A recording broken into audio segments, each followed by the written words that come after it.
Merci pour l'invitation. Il va s'agir d'un flash un peu particulier puisque on m'a demandé de présenter un cas clinique que nous avons publié donc, dans le JAMA Dermatologie récemment, portant sur les aspects clinico-pathologiques d'une éruption papulo-vésiculeuse chez un patient qui avait le Covid. Donc je ne respecterai pas le format habituel du flash. Donc le cas publié, il s'agissait d'un homme de 60 ans qui a présenté une toux avec asthénie. Au 6e jour, il a été hospitalisé avec mise en évidence d'une PCR Covid positive et d'une pneumopathie bilatérale diffuse. Et au 7e jour, il développait donc cette éruption papuleuse, vésiculeuse et micro-croûteuse par endroits, donc qui était localisée sur le tronc, asymptomatique et d'évolution purpurique. Alors à ce stade, plusieurs diagnostics étaient évoqués, notamment une toxidermie, puisqu'il avait reçu plusieurs traitements pour le Covid, une éruption virale de type herpès ou varicelle, ou alors une nouvelle éruption paravirale dans le contexte du Covid. Alors on a eu de manière concomitante dans les 2 mois qui ont suivi plusieurs patients qui ont présenté la même éruption.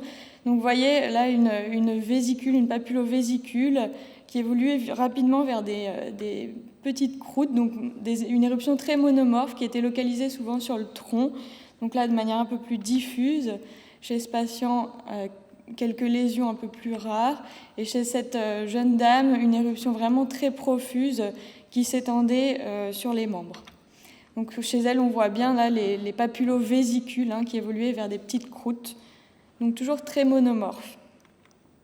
Donc on a eu 11 patients qui ont développé cette même éruption, donc principalement des hommes âgés entre 40 et 92 ans, donc avec une topographie de prédilection qui était toujours le tronc, antérieur et postérieur, et parfois une extension aux membres. Il n'y avait jamais d'atteinte faciale ou muqueuse. Les lésions étaient souvent asymptomatiques ou légèrement prurigineuses, et le délai médian d'apparition des lésions cutanées par rapport aux autres symptômes était d'environ 10 jours, avec une durée très variable de l'éruption, entre 4 et 30 jours. Donc les autres diagnostics différentiels évoqués ont été éliminés, bien sûr, chez nos patients. Donc, bien sûr, on ne connaît pas encore complètement la physiopathologie du SARS-CoV-2, mais nous avons mis en évidence à l'examen histologique d'une biopsie cutanée 2 choses qui pourraient peut-être expliquer une partie des mécanismes du virus. Donc, la première, c'est on voit une nécrose épidermique étendue et des kératinocytes donc, qui étaient multinucléés et ballonisés, œdémaciés, donc qui est en fait lié à un effet cytopathogène viral direct du virus sur les kératinocytes qui vont aboutir à leur nécrose et à une acantholyse dans la peau. Donc c'est un mécanisme qu'on connaît déjà avec l'herpès et la varicelle. Et la deuxième chose qu'on a mis en évidence, c'est des signes de vasculite débutante qui se manifestaient sous la forme d'une endothélite, donc sans thrombose chez ce patient. Donc endothélite qui a été également visualisée dans d'autres tissus, comme le poumon, le cerveau, le foie, le rein, donc qui pourrait résulter d'une inflammation liée à un effet direct du virus et ou à une réponse inflammatoire de l'hôte, donc qui peut aller jusqu'à des thromboses, décrites dans certaines publications. Donc toutes nos autres biopsies réalisées ont pour la plupart des signes d'endothélite visualisés. Et le SARS-CoV-2 n'a pas été retrouvé dans la peau chez notre patient, donc ni par PCR ni par immunohistochimie, mais 2 publications plus récentes l'ont retrouvé. Donc cette équipe qui a mis en évidence donc, dans des lésions d'engelure, dont je vous montrerai des photos après, différents signes histologiques de vasculite, donc qui allaient du simple œdème endothélial à une nécrose fibrinoïde complète des parois des vaisseaux, voire jusqu'à la thrombose. Et ils ont mis en évidence donc, la particule virale dans le cytoplasme des cellules endothéliales par par microscopie électronique et immunohistochimie.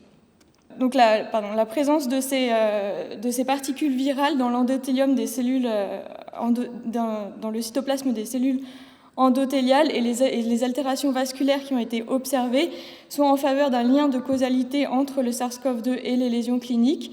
Et donc ces dommages endothéliaux qui sont causés par le virus, ils pourraient être à l'origine de la pathogénèse du Covid-19, en tout cas dans les lésions cutanées, donc d'engelure ici, mais aussi donc chez des patients qui étaient plus sévèrement affectés et qui avaient des tableaux d'altération microangiopathique. Donc, de très nombreuses éruptions cutanées ont été décrites dans le Covid, avec des manifestations très variées qui pouvaient précéder les symptômes systémiques, mais aussi apparaître au cours de l'évolution ou après les signes systémiques. Donc, la plupart du temps, dans ces éruptions, il était très difficile de déterminer l'imputabilité du Covid. Et parmi toutes ces éruptions décrites, il semble émerger 3 grandes catégories d'éruptions. Donc ces éruptions vésiculeuses, dont je viens de vous montrer les photos, des éruptions paravirales classiques qu'on peut voir avec beaucoup d'autres virus, donc l'urticaire et l'exanthème maculopapuleux, et un type un peu plus spécifique qui sont les éruptions purpuriques avec un rash pétéchial, des pseudo-engelures ou des livédos réticulés. Alors la fréquence de ces éruptions cutanées était assez faible. Nous, on a observé 3% d'éruptions cutanées chez les patients hospitalisés, donc éruptions prouvées, en tout cas liées au Covid. Et dans la littérature, c'est rapporté entre 0,2 et 20% des patients qui ont eu le Covid et ont présenté une éruption cutanée associée. Donc le deuxième type, c'est les éruptions paravirales, avec cet exanthème maculopapuleux qui était souvent diffus, légèrement prurigineux, voire asymptomatique, et souvent de manière précoce dans l'évolution de la maladie, donc associée aux signes systémiques.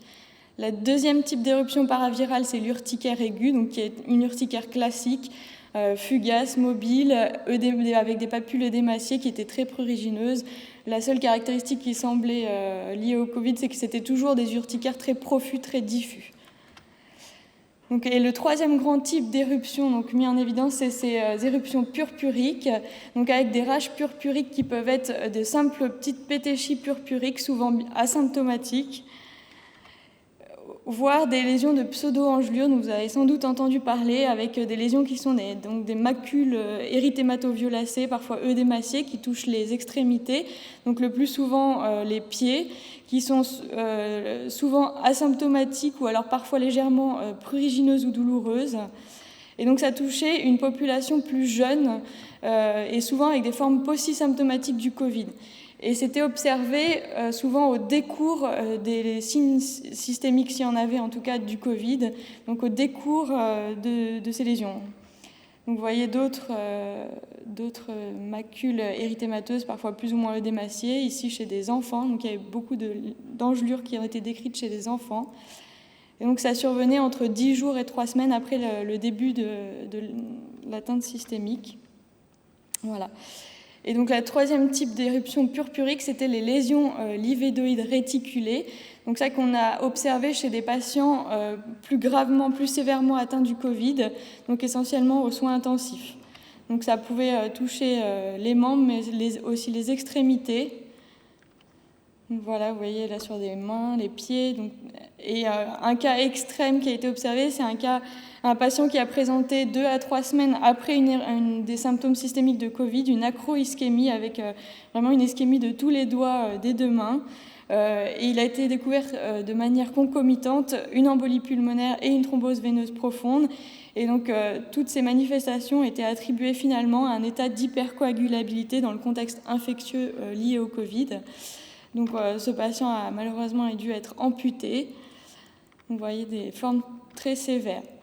Donc en conclusion, les lésions cutanées qui ont été rapportées sont parfois classiques d'autres éruptions virales et parfois un peu plus spécifiques avec des mécanismes physiopathologiques identifiés dans les biopsies qui sont similaires aux mécanismes décrits dans les autres organes.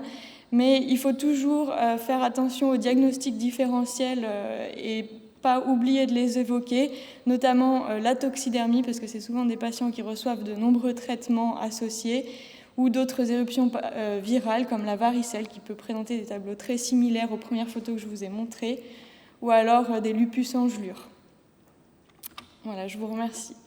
Et je tenais à remercier donc tous ceux qui ont collaboré pour leurs photos.